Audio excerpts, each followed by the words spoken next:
Hey, you guys. Okay, Hi. bring it in.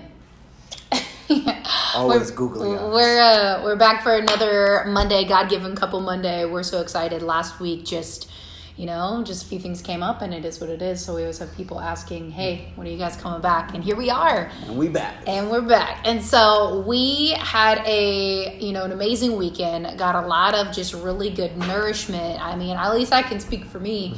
Just really preaching into my soul. And what I want to talk about is stop blocking your own bloom. And you might think, what is that? I'm not a flower. Like, what does that mean?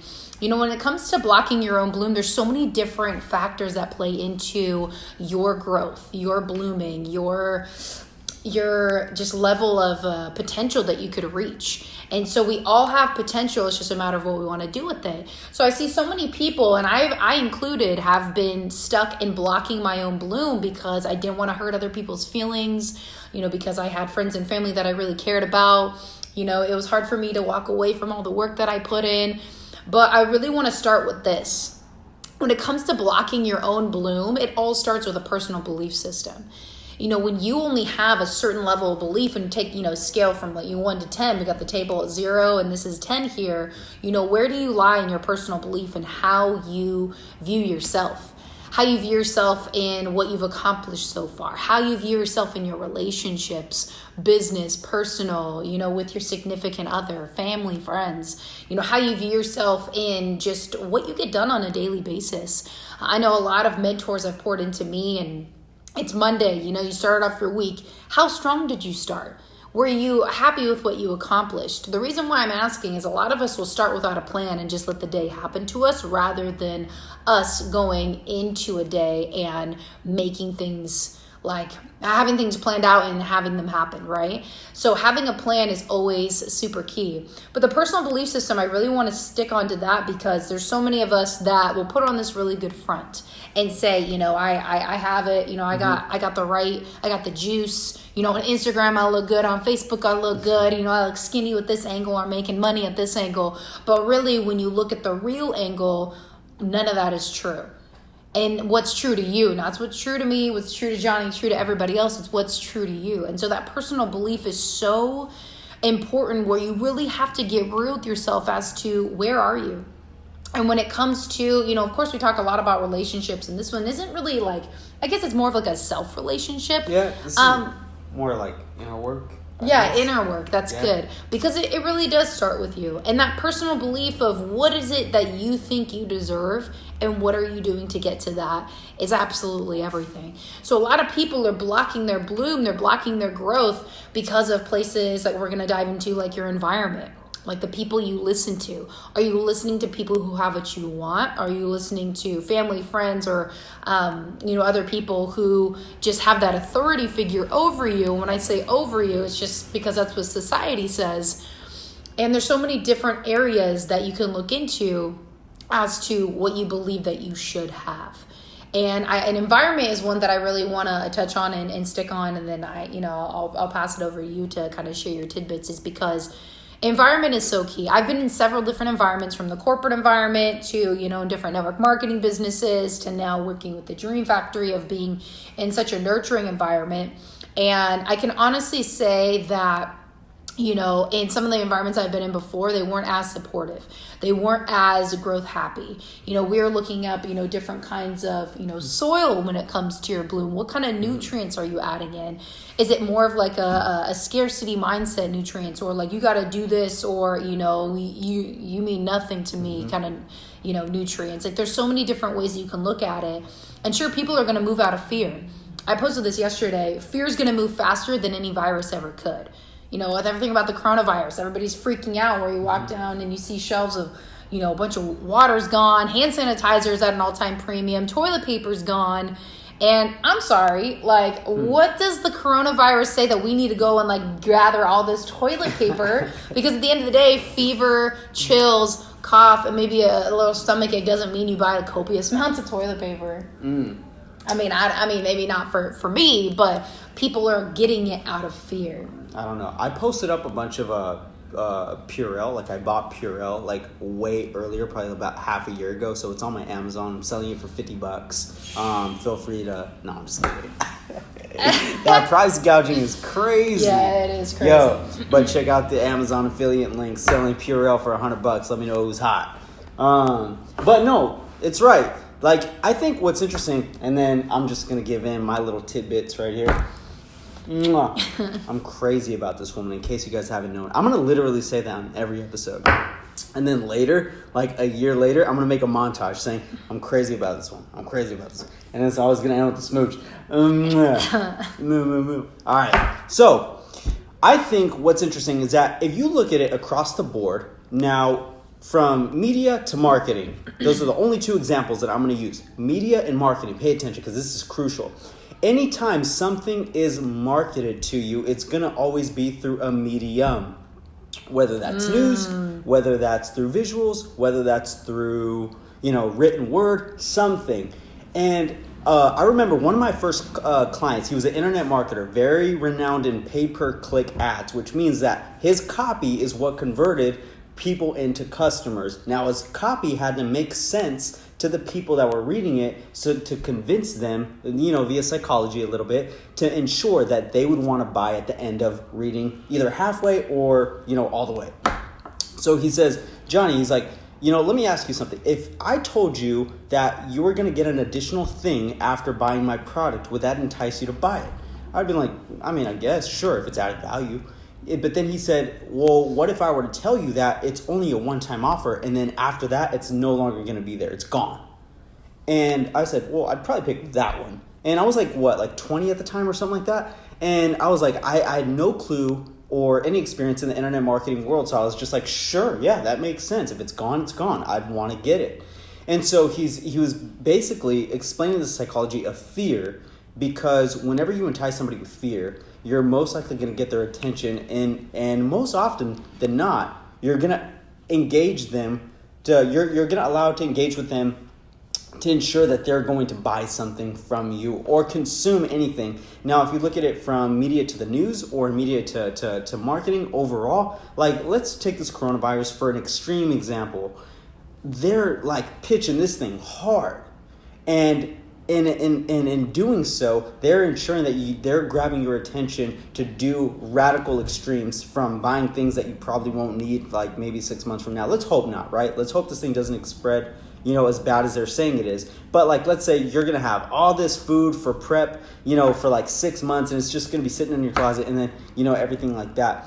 What this is putting you in a soil that is flooding you with absolute fear. So we as a nation are starting to become like more crippled because we're even afraid to do anything at this point. It's just like, well, shoot. And like, is it a good idea to get into a relationship? Because coronavirus is spreading. What if somebody's I'm dating is, got the coronavirus? I don't want to die. What, I got a great business idea. Well, what if coronavirus ends up messing it up? I don't know, whatever. But whenever you're in a position or an environment where you're being filled with fear and not faith, you're gonna turn from, like, let's take this right here, it's fake, but see how luscious and green it is, and then it's probably gonna be like as brown as like this little Chipotle paper bag. It's eventually gonna die. And being planted in the right soil is crucial. So let's take this from a relational aspect. We kind of took it from a business perspective, but let's take it down to a relational aspect. Being with Molly has actually taught me a lot about myself, in the sense where I've never actually had a woman believe in me, ever, really. And I hope that resonates with some people. Because unfortunately, we hope it does, just for the sake of example. Unfortunately, I hope this resonates with you, because at the end of the day, if you know what it felt like to be with an unsupportive partner, then you also know how good it feels when you do finally become with somebody who's supportive. And who is like, like, baby, I want to go chase my dreams. And she's like, dreams? That's stupid. Go get yourself a stable job. You're just like, oh my gosh, that sucks. Maybe she's right. Maybe I should get a stable job. Maybe I should be thinking about earning more money than making more purpose and impact. You know what I mean? So those are the things that I think that are crucial. But again, that has to be planted in proper environment and soil. And I hope, I really do hope that you guys understand the kind of plant that you are, because there are a lot of plants out there that like, let's take for instance, I don't know, I just recently bought some indoor plants, right? Come to find out that they're actually super low maintenance. And they don't need like a whole lot of sun. Whole succulents? I think so, yeah. They're like, they don't need a whole lot of, water, stuff like that, attention. They're super cool, very minimal water, very little, sunlight. That's the kind of plant that some people are. They need very little, like, they're pretty minimal in needs. They don't need a whole lot of attention. And so you need to identify what kind of plant you are to ensure that you understand what kind of nutrients you're in need of. Whereas me, I'm a palm tree. Like, I'm high maintenance. I need water. I need attention. I need sun. I need something. He needs kombucha. I need the booch. But we will never find a plant that's like this, where it's completely fake, it doesn't need anything, and it's just fine on its own because it looks like it's fine. How many people are like this plant where you think that you don't, like, you're Gucci, right? Like, nothing's even falling out of this planter. Like, it looks good, it feels good, it's good decor, but guess what? It's dead inside. There's actually not a damn thing inside of this. So, like, this right here with your plant example is like, this is perfect, because how many of us are trying to be like this plant? We're a little perfect in our little environment. Here you go. Everything looks good, but there's absolutely no actual value on the inside, but the Facts. look on the outside. All facts, no printer. Shouts to Home Goods. Let us get a sponsor. Oh my gosh, you're ridiculous. But really, the plant thing is really good, because obviously we're talking about blooming. And, even from this plant, for example, like, how many of us want to look like this plant in the sense of this is perfectly pruned, it's absolutely perfect, minus the plastic, and it just looks really aesthetically pleasing. There's a lot of plants like this, fake plants that are on social media, and that being a fake plant is not going to get you anywhere. Being somebody who doesn't accept the fact that you need those nutrients, you need that environment, you need that love, you need that attention, you need that somebody who's going to be able to listen to you and really, really understand you. And that's what I found with Johnny. When I've dated, more people than he has, that's for sure. And I've been in these different relationships, and I've gotten different things out of it. I've been in some that are really bad, and I've been in some that are kind of like, okay. But I've always learned about myself as to who I wanted to be at the end of the day and how Molly wanted to show up. And some of them I didn't show up. I wasn't really me at all, and I didn't realize that till later. And some I did show up, and I was like, you know what? This isn't working for me. But at the end of the day, I knew what I needed, because I went into these different environments. I went into these different relationships, and I was like, I need this, I need this, I need this. If I don't get it, I'm not going to settle. It doesn't matter how old you get before you find your person, as long as you just find them. Because I pray one day, whoever's watching this, that you get to find your Johnny, or vice versa, you get to find your Molly, as Johnny would say. Jolly. Or just get jolly. But... dang it, you threw me off with that. I hate it when that happens. Sorry. Oh, it's okay. When you find that person, you just really need to understand that there's no set time limit on it as to when you need to get there, when you need to arrive. And society says you need to arrive X, Y, and Z. But society also tells you that you got to be worried, and you got to, watch out for blah, blah, blah, blah, blah. And those are all rooted in fear. Because we're in such a microwave mentality society that these environments that we pop into, these little microwaves that we pop into, are good for the time being, but are you really extracting and learning anything? And are you really willing to sit? And we talked about this, oven bake, right? I've been in a lot of microwave mentality scenarios with different people, different groups of people, and I got bits of them. I was like, okay, that tastes good, that looks good, I like this. It wasn't until I got into the oven bake situation, which was being around you and your brother and our team, that I got checked. Gosh, I've been working with you guys for a while. I've been around you guys for like 7 months now. I swear every single day I get checked on something, and that's whether spiritually, professionally, personally, financially, like something's checking me. And, for most people, it's exhausting. It has been exhausting. I'm going to be the first to admit that. And it's been tough. There's been times where it's been really, really tough, because when you're growing up as a kid, for example, and you're going through these growth spurts, you weren't like, yay, I love the feeling of my bones getting stretched and this feels hurts so good, right? Like, no, like it's painful. Or you're in the gym and you're like, what? Serious. Or you're in the gym and you're trying to put on muscle, and that hurts, because it's ripping apart what's there to grow something bigger and new. So at the end of the day, when you're in that right environment, it's going to feel like the ripping. It's going to feel like the stretching. It's going to feel like, gosh, how much more do I have to endure of this pain? Because pain is growth. No matter which way you look at it, it is growth. You're growing from something you most likely don't want to have happen. Or maybe it was painful in a good way where you're like, I had to have that happen for a greater cause, a greater good. So a lot of people want it to be comfortable, so they go in these little microwave little spurts of like, everybody's doing this, I want to be a part of this culture, I want to be a part of this thing, and that may be your thing. But if there's something inside of you telling you that's not your thing, and that you have much more to give, or these really aren't your people, you got to be willing to walk away. And I've totally been there, and I've lost friends, and I've hurt people around me, not intentionally because I want to hurt them, but because of choices that I've made. And it's not going to be easy. It's that growth spurt that's like, oh gosh, this is painful, but I know I have to do it in order to get to that next level. So the environment piece is probably one of the most important pieces. You're shaking the table. Yeah. One of the most important pieces for you to be able to have that solid foundation. And it's going to be hard. It's going to be painful, but it's so necessary. And even with Johnny, like Johnny's checked me on so many things because I trust Johnny's opinion. I trust his advice that he has for me. I trust like his intentions, which I think is a big part of why people don't trust people, because you don't know what their intentions are. Mm-hmm. And he'll check me on things where I used to want to just get like snappy with people, mm-hmm. and I'd just be like, well, screw you then, you know? Yeah. Like I did not like constructive criticism. Mm-hmm. And then, you know, you come along and you're just kind of like poke. But I'm allowing you to poke because I know your intentions are good. And that comes from a good environment where you trust somebody. Yeah. I think really, I kind of want to reel this back in because part of this whole thing was, the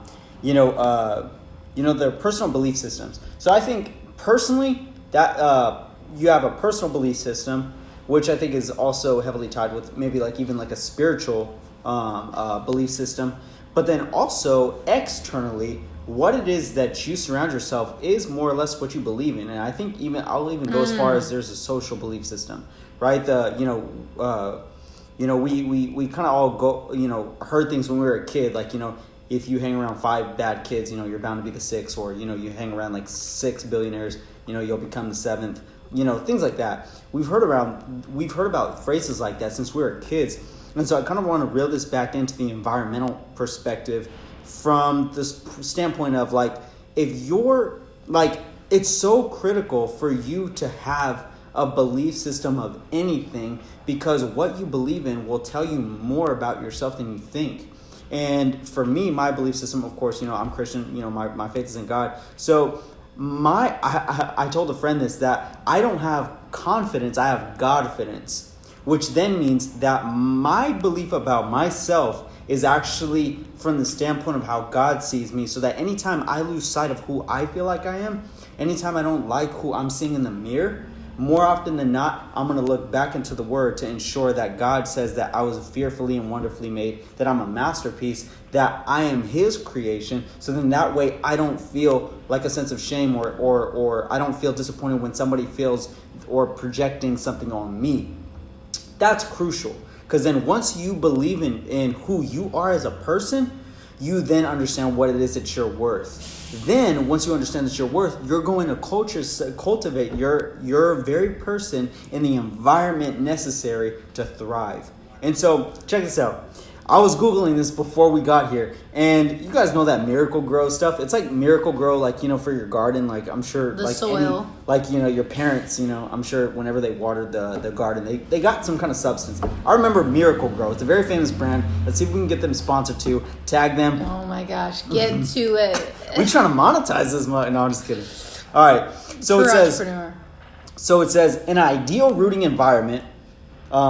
In an ideal rooting environment, water, nutrients, and air are mixed in a soil's particle with plenty of space for them to travel where they need to go. The combination allows roots to grow and become strongly anchored between soil particles to support above ground parts of the plant, thus making it nice and beautiful, right? And so there's a lot of different elements when ensuring that you're in a proper environment. One is, I think, socially. Mm-hmm. That's crucial. You can't, thrive in an environment and have shitty friends. Pardon my language. Two is also, the type of people that share your belief systems, whether that be, spiritually, mentally. You have to have people go in the same lane as you, because you can't, again, thrive. Like, let's say if you're trying to, build a successful company, you can't necessarily, hang around people like, let's say, even politically in differing views. If you're a capitalist and you're hanging around somebody that believes in socialism or communism, you're most likely not going to thrive with them, right? Just because, like, they just don't believe in what you believe in. You're talking about working capitalism and using other people's efforts to create something big. They're like, no, we should share. It's just like, I may not be able to grind with you, fam, but it's okay. Next I think is, what else is there? There's social, there's maybe political, spiritual. But at the end of the day, there's so many different components to ensuring that you're in the proper environment. And I know we kind of interchanged the topic between business and relational, and I kind of love that about this, because again, guys, we're trying to make this practical. So what does that look like for you? I think, especially when I met Molly, I knew that I was in the right environment when she affirmed me. She affirmed my love languages, which is quality time, which is words of affirmation, which is physical touch. And so when I know that she knows how to bring the best out of me, I feel loved, I feel supported. And so with that, I feel like I can do anything in the world. Like, I feel like Superman. She treats me like a Superman, and I love that. And in her, I do my best to give her time, attention, love, and affection. He does. And so, again, guys, if it's one thing that I hope you guys take away from this, is just understanding the kind of environment that you're in. It's so critical. Anywhere from the business to the relational, it's so crucial for you guys to cultivate, ensuring that you're being planted in the right spot, in the right soil.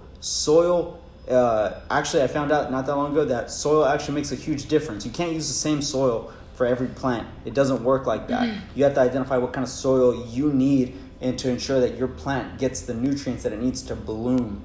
And so, one thing that I wanted to highlight in here, and I think like we've just done a really good job of painting that picture. Like you said, we bounce back between like business and relationships, and everything's on a relational basis. For us, obviously, we speak about our relationship because we know as millennials, it's so different out there. There's so many people, they're in like a lease mentality. There's so many people that want to lease somebody, they want to lease something, do an apartment lease, they want to do a car lease, they want to not have that full commitment. Subscriptions, we were even talking about the subscription lifestyle of just people not wanting to commit because they're scared of what if it doesn't work out. That commitment factor is going away. And so, like with what you were saying, what's super key when it comes to the personal belief system and the environment that you're in, and that's really being able to identify. You mentioned when it comes to planting a pot or planting any plants with the soil, the nutrient part, the plant food, your food, and it gives it enough space to be able to maneuver around. It's not packed in so tight where you have so many things that are grasping your attention, people, things, opportunities, because you can't focus and sit down and make a commitment to a person, to a job, to a thing, whatever that may be for you, because you're so like, well, what if this doesn't work out? I don't want to be stuck in this little box. It's okay to have options, and I'm a huge fan of multiple streams of income. I'm also a huge fan of one relationship. One relationship kind of gal, kind of guy. Like, I'm not going to date somebody who's not going to choose me, period. Me, period. And if you can't do that, then on to the next. Ladies, don't let that man in your life right now, the one that I'm talking about, the one that you know that is choosing for you to be an option, that should never be an option for you, because that's only going to leave you to sadness, misery. There could be, 9 months later down the road, something that you didn't really want with the person that you wanted. Every baby's a blessing, but you have to take care of you and make sure the people that are in your life are giving you the nutrients, the space, and the environment for you to grow and thrive.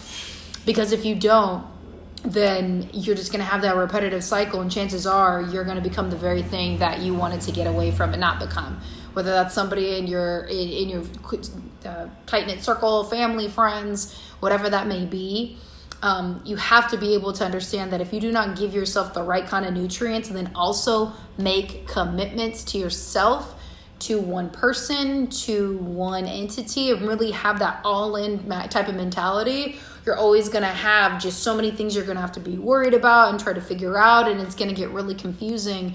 And, just like if you think of a plant, if you pack too much in there and you don't get the roots enough room to really grow and dig down deep, it's always going to be really easy to rip up, to change, to transplant, to just not have like a home.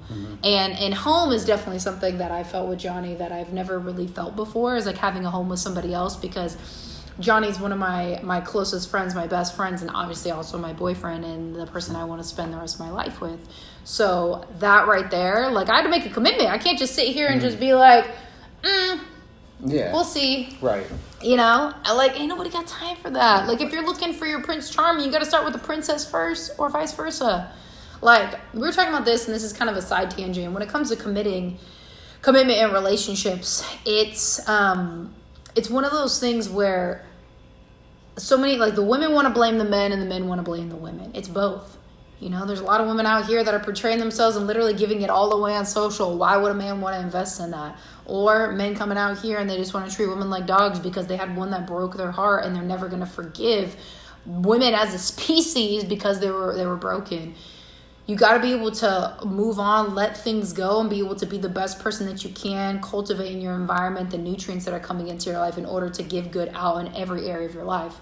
Because chances are, if we're in a fight and something's wrong, the rest of my day is not going to look that great. I'm going to be thinking the whole time about how angry or upset or worried or whatever I am about Johnny. So we never try to let it get to that point. But you guys have been there. And so you can't let fear run you. You can't let fear just rule over every decision that you have. You got to be able to come from a place of getting those nutrients that are actually going to support you where you're going. Got anything else? No, I think it's a wrap. All right. Well, you guys, as always, we appreciate you jumping on to our Monday Lives. And if you found value in this, definitely drop below what you learned. Tag somebody in the comments if you got something really good from this. Share this on your story or share this on your page. We want more people to be able to join in on the conversation and to really just feel empowered, enriched, and nutrient dense after they after they join us on our Monday Lives. So we love you. We appreciate you all, you guys, and we will see you next week. Thank you.